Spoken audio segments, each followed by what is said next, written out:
Boom. Okay, yeah, we are live on a million different platforms. I wish we had a million different platforms. We only have like 8, but maybe we'll upgrade, Matthew, next time. Okay, Yep. so hello, everybody. This is Corey DeAngelis, the Executive Director at the Educational Freedom Institute, joined by my co-host, Matthew Nielsen, who is the founder of the Educational Freedom Institute and also the president of the board. We are joined by super special guests. We have a party today on the Educational Freedom Institute podcast because we have 4 people here today, but our 2 guests are from Idaho, Representative Wendy Horman and also Senator Lori Den Hartog. And if you were following me on Twitter pretty recently, I made a breaking news announcement of a new bill in Idaho to fund students as opposed to institutions through the form of an education savings account. This is House Bill 215, and Senator Lori Den Hartog and Representative Wendy Horman are 2 of the primary sponsors of this bill to fund students as opposed to systems. So thank you guys so much for joining us. Thank you so much for having us. We're thrilled to be here. Yeah, so can you guys first start out just with a little bit of background about why you guys think school choice is super important, particularly right now, or your bill in particular is important to pass right now or move forward going forward, and also, yeah, just a little bit of a background of what the bill actually does, because we there's a lot of different, there's like a ton of different states doing this. What's kind of the ins and outs of House Bill 215? Yeah, thanks, Corey. The Idaho bill is very uniquely tailored, actually, to build on a really successful program from our governor. It's the Strong Family, Strong Students bill that allowed funding to students, whether they were public or private students, during the pandemic. We know parents were really struggling to find resources to educate their children. And so this bill really gets after that. The background in Idaho is that a lot of people have worked on this issue for many years. This is my 9th year in the legislature, and I think we've had bills almost every year to try and get to this point where we can help parents with their educational choices. And that's what this bill does. It has 2 parts. The first part is kind of this codification or continuation of an existing program operating right now in the state of Idaho. Very popular, came from our governor's office. Kudos to him for moving that forward. This bill takes that and changes it from $1,500 per student, $3,500 per family, to $500. We wanted to be able to get some of the funds out to as many students as possible. It's the usual eligible education expenses that you would expect: hardware, connectivity, curriculum, private school tuition, tutoring, college and career readiness, AP test costs, those sorts of things. And that's the grant portion of the bill. The scholarship portion of the bill. So Wendy, before you move on to the scholarship portion, for the grant portion, just so the listeners are clear on this is from the GEAR funding, right? An extension of what the governor did with the GEAR funding to go forward in time. And yes, would this be available? Would this be available regardless of the type of school you're in, or do you have to be in a private school to use this grant funding? Can you be public, charter? That's really the beauty of it. What we found with the governor's program, which is funded through our first allocation of COVID relief money to the state, is that I think around 94% of the recipients were public school students, which was really exciting. We know parents, wherever their kids were at last summer and fall, all parents needed resources to be able to help their kids' education. And so this would make that permanent, and it is open to wherever you're enrolled. If you're in a public school, private school, public charter school, if you're a homeschool family and need a few additional resources, all families are eligible to apply. That's very cool. So that's the grant piece. And then Wendy, you were going to finish off, you were going to tell us the other piece of this. Yeah, part 2 is a scholarship bill where we're not calling it a savings account because it's actually not a savings account. Any funds that you don't utilize for those eligible expenses during the year will revert to the state. And so it is like the grant program, though, eligible, well, it actually isn't like the grant program, sorry. This one's just for non-public school students. So you have to have been previously enrolled in public school for at least 100 days. Yeah, and if this bill were to be for all students, public, private, and otherwise, you'd essentially be double funding students in one sector, which wouldn't be fiscally responsible. So it's good that you kind of take both approaches with this bill to remain fiscally responsible as well. And that really is a key component, and it's been something that's been top of mind for us. We aren't trying to capture or provide funding to students who have historically or long-term been enrolled in a public school, not part of a private school, or otherwise providing an education to their kids. This really is for a smaller subset of students who we think just need something different, and they need the resources to be able to make that alternate choice for their kids.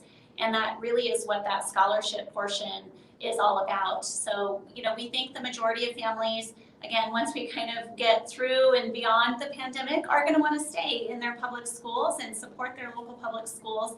And that's why our proposal has the grant side is much, much heavier on the funding. The scholarship side, we're proposing substantially less for our appropriations request, because not only from a policy perspective, but we just think there are fewer families who really are going to want that alternative. So what is the eligibility on this? Is it any type of student can use the scholarship side, or is it income targeted, or? Yeah, it's definitely income targeted. We built on the success, again, of Governor Little's program. Those making $50,000 or less adjusted gross income have first crack at the funds. And then after those requests have been filled, it moves up to $75,000 adjusted gross income. And if there are funds left after that, anyone is eligible.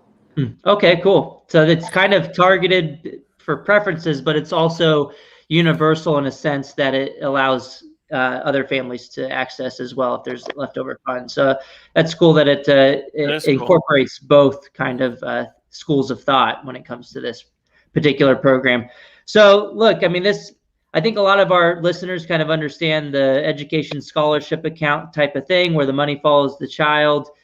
Do you have off the top of your head the average funding amount this would be per student for the scholarship side? Yeah, so based on last year's appropriation, granted it would be on this year's appropriation moving forward when the bill's signed off on, but we're right in the $6,700 range for all state funds.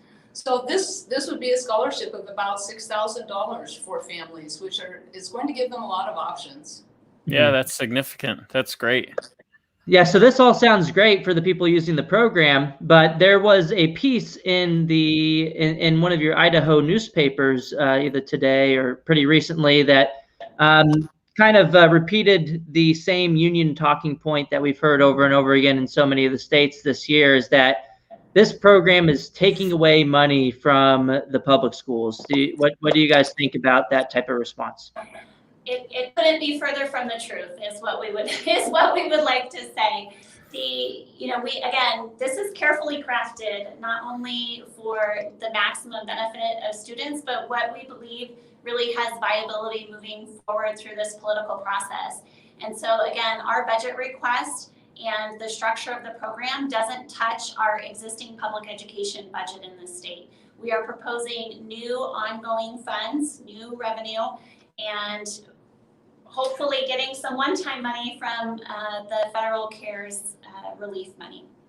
Yeah, we have surpluses of $660 million on the bottom line right now. So not only does this not defund public schools, it doesn't take any at all from those budgets. And if you're going to say, we're taking it from public schools because we're using it for that, well, you could say the same thing about any other dollar. We're defunding the police, we're defunding Medicaid expansion, we're defunding.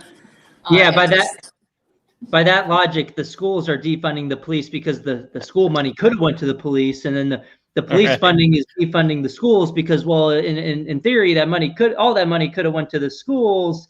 So we shouldn't have police departments because that's defunding, that's taking away money from the public schools. Yeah, it just does. It's not a legitimate argument, and it really assumes that all the money belongs to one particular type of school, where the reality is the money belongs to the student. It's supposed to follow them to wherever they're getting an education. But Senator Lori Den Hartog, as you pointed out, this doesn't even touch the education budget. It comes from a separate fund.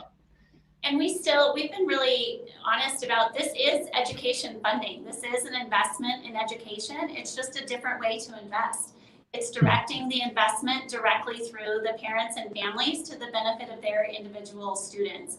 And that, we think that's a really powerful message. And we think, you know, parents really know what those individual specific targeted needs are for their kids. I mean, through this whole experience, we have parents who, you know, said, oh, you know, my child has fallen behind in math, or my child has, you know, struggled in English. So, you know, we're not trying to design a program that fits every single kid, but it's putting resources in the hands of parents so that they can direct it to their child's specific needs. Yeah, but as you know, letting people use their Pell Grants at private universities defunds community colleges, and letting people take their food stamp dollars to Trader Joe's defunds Walmart, right? No, but yeah, I mean, all of these types of arguments wouldn't make any sense, right? Because the money belongs to the person, not the institution. Same thing with education scholarship account types of programs.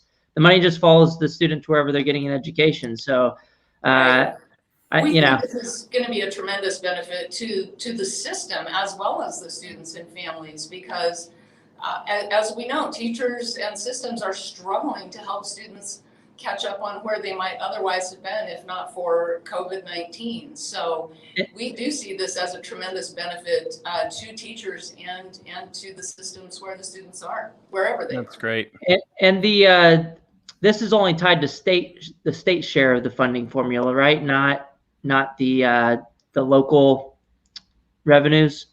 Yeah, correct. It doesn't touch local revenues, and it doesn't touch any of the federal education dollars either. So it really is solely focused on the state revenues there. And one of the things we're really excited about, you know, Idaho is a very diverse state, a very rural state. We're excited about the types of things that could happen in rural communities where families now have resources, and maybe there's a teacher or a retired teacher or someone who can provide that service, and they figure out how to come together. We're really excited about the potential ecosystem that this could create. You know, we're policymakers sitting here in the Capitol, and we don't have to figure all that out. We don't have to design all those programs. Individuals can figure that out as they match those resources with those willing to provide the service. That's very cool. And you mentioned, one of you mentioned a couple of minutes ago, the word viable. And so I want to ask you about that, because that's a natural next question. How is it looking? What do you guys think? How are the prospects for the bill? We're really positive about the prospects for this bill. We've worked really hard to explain it to all of our colleagues at this point, and of course have heard from so many parents. Senator Den Hartog and I tried to do something like this during a special session, and ultimately the governor was able to use CARES funds to do this. So we know the demand is out there, and hopefully as those parents come in to testify Wednesday morning in the House Education Committee, our colleagues there will be persuaded. So 2 days on Wednesday, are we hearing that right? So yes, Wednesday's a big day for Idaho. All right. Well, and you would think the governor would be fully supportive of this as well, since it really mirrors his own proposal of what to do with the gear funding that followed the child not too long ago. We're really hoping so. We've worked closely. Again, we've had the benefit of that program being instituted. We've learned things from that program. We've modified the proposal that we've worked on from kind of the lessons learned through that program as well. So we really hope to gain momentum and to gain his support as well. That's okay, great. so we went over the devil's advocate of, you know, how this is, people will argue this takes away money from the public schools. We've already squashed that argument, and we also pointed out that, look, it's only the state funding, if anything, and the public schools will actually end up with higher per pupil funding amounts. It's one way to raise your per pupil funding amounts, to have some of the money follow the child, but then a lot of it to stay within the public school, which is what would happen. Some other people might argue that this this all sounds great and all, and people might want to choose to use this program, but it could lead to inequities. That this is going to be a program for the rich, and they're going to use it to cover their private school tuition, and they were paying already. And the least advantaged are going to be left behind. What do you guys have to say about that?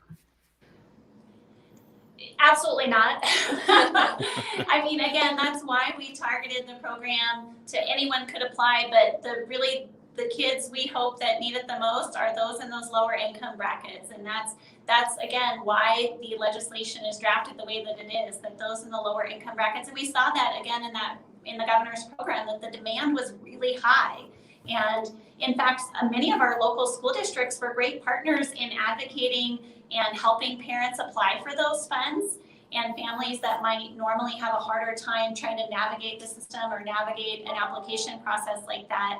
And we saw, I don't have the numbers in front of me, but I know under the existing program, the majority of funds went out to families in the lower income brackets. And we think that's really exciting and really powerful to put resources directly in the hands of those families. Yeah, and advantaged families already have choice when it comes to education. So this allows more families to have some access to similar alternatives. So we're with you on that. What are some other things you're hearing in either the community's positive or negative? Are you hearing other types of arguments against it? Are you hearing families saying one thing or another about what they're hearing? What's kind of the buzz in Idaho? Families are really excited about this. In fact, we're trying to figure out how much testimony to allow in committee, because so many people want to come and advocate for themselves and for their children to be able to have access to these supplemental education funds. So the messages from families is very positive. As you noted, there will be the detractors who see this as an attack on public schools, when a careful reading of the bill will show you that it is anything but that. And this goes to the heart of a lot of the legislation that we work on, is we see, parents really in a partnership role with their schools, wherever their kids are attending school. And this just adds to that partnership and enhances that partnership. And we really don't believe it detracts from our public school system. We have a lot of support in the state of Idaho for our public schools. A lot of them are doing a great job, and we see this as only enhancing that partnership. Yeah, totally. Allowing people to choose their grocery store is anti-Safeway. One of the other arguments that we've heard so far is that we shouldn't be doing something like this when our schools are already underfunded. And we do have supplemental levies in this state. When districts choose to offer something, services or higher salary than what the state is reimbursing for, then they can run supplemental levies in Idaho. They could do voter overrides, and they can choose to increase their property taxes to cover those funds. But again, those are funds that are used for things that the district, if maybe they choose to offer full-day kindergarten or even a pre-K program in their school district using local funds. We have no argument with that in terms of letting the locals choose what they want to invest in beyond what the state funds. But our school funding formula, we've also been working on that for a lot of years. There are a lot of winners and losers in our existing funding formula, and we do need to get at some of those issues eventually, and we're committed to continuing that work. So that's an interesting point. The funding formula, if you ask anyone across the country, I mean, we've talked to a lot of people over the past many months, Corey and I, about funding formulas. And I don't know if anyone has been pleased with their state's funding formulas based on locality. Are we splitting them up correctly? Is the formula correct for this area versus that area? All of that is a constant struggle. So we get that. Tell us, you mentioned that you have people coming to you and saying, well, we have schools that are underfunded already. All of our public schools are already underfunded. I can't believe you would take more money out of the system. My first response is, oh, no, don't worry. We're not taking money out of the system. We never intended to fund the system anyway. we're funding children, the children's education. So to me, that's an easy reframe and just say, you know what, I hear what your concern is, but the real concern here should be children's education, shouldn't it?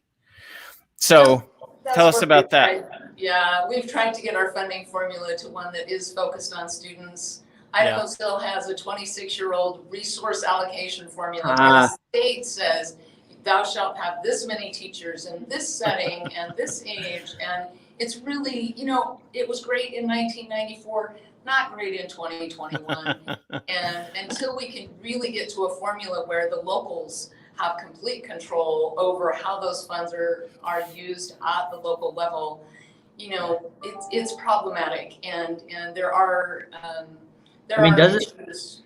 Doesn't that tie the hands of the public schools too? If it says that you have to spend it on this, that, or the other, and kind of makes it tough for them to compete? Absolutely, and we believe that it decreases opportunities for innovation, which is one of the things that Representative Horman and I really care about. We think, our teachers and school building leaders really have some fabulous innovative ideas, but sometimes really it's our funding structure that restricts their options and opportunities. So this bill dropped what, House Bill 215, the education scholar, what's the name of this? The Strong Students Scholarship. Yeah, last Thursday. Program. Yeah. Introduced last Thursday. So did you say in 2 days is a committee vote or just a committee hearing? Both. Or both? We The hope hearing both. and vote. And That's then fast. so once it passes through committee, where does it go next? It'll go to the House floor, and that usually, the House Education is a morning committee, so sometimes it doesn't get upstairs by 11 o'clock to be read across the desk. So it can take 2 to 3 to 4 days sometimes, depending on how many other bills are on our calendar. So it could come, a vote on the floor could come as early as Friday, but more likely Monday or Tuesday of next week. Okay, so what should families in Idaho do going forward after this conversation? Is there something some website they should look up? Should they email anyone? Is there a way they can sign up for testimony in a couple of days? What should families do if they support or if they don't support this particular bill? What do you guys recommend? So you can, once the agenda comes out, there will be a way for folks to sign up for remote testimony, and families and parents are welcome to come to the Capitol and testify in person as well. Through our state legislative website, they can sign up for updates about House Bill 215. They can also find who their legislator is, email their legislator directly, email the House Education Committee members directly, and share their story. I think that's Legislature.idaho.gov is what will connect you to all of that. We're also happy to receive your emails. Yes. Wendy Horman at house.idaho.gov. Yep, and Eldon Hartog at senate.idaho.gov. We'll be happy to share your story far and wide. That's great, actually. And we have a resource on our website too, where people can find their legislators, right, Corey? Yep. We've been tracking all of these bills at the Educational Freedom Institute. It's our active legislation map if you want to check it out. I'm putting it into the comments as we speak. This bill will be on that map as well. As you can see, Idaho is one of the states that is highlighted on the Educational Freedom Institute active legislation map. So I think a lot of people are excited about this. There was a lot of traction on social media when they saw this this innovative bill come out recently. So I think, people will be tracking this. Will the testimony be streaming for people that want to watch online at that Idaho, whatever the Yes. legislature.idaho.gov? Yes, if you go to legislature.idaho.gov and link to the Education Committee, that's where you will find the link on the House Education agenda. We'll make sure that we post that on our social media as well, Okay, so that good. people can easily link to that. Idaho does have a hashtag ID LEG, Idaho Ledge. Also, if you're active on Twitter, that would be a great place to tweet your support. Yeah, and I'll share it out as well. And so maybe you guys can't share this, but the committee, how's it looking as far as this passing through?